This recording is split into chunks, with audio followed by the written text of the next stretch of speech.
Her sidder du. Du vil gerne vide noget om kvantitativ og kvalitativ metode. Kvantitativ metode er, når man kan måle resultatet. Det kan man f.eks. når man skal lave undersøgelser med spørgeskemaer. Når man bruger spørgeskemaer, skal man være ret sikker på, at resultatet er repræsentativt.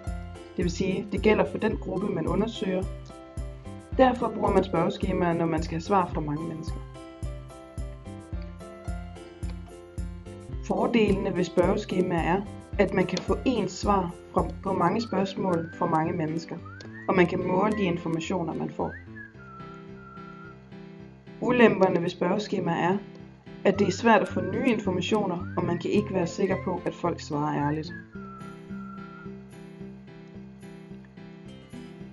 Kvalitativ metode er, når man lytter til folk eller observerer på dem. Man bruger den kvalitative metode, når man ønsker at være mere sikker på, at det er de rigtige forklaringer, man har fat i, og ikke er helt sikker på, at man kender alle mulige svar. I et interview kan man ændre sine spørgsmål og få viden, som man ikke havde overvejet, inden man gik i gang. Det kan man ikke med spørgeskemaer. Fordelene ved interviews er, at man kan få viden, som man ikke selv havde tænkt på.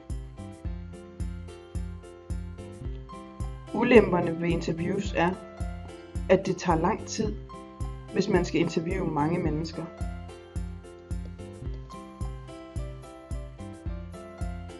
Så er du her igen. Nu ved du lidt mere om, hvad kvantitativ og kvalitativ metode er for noget. Tak fordi du så med.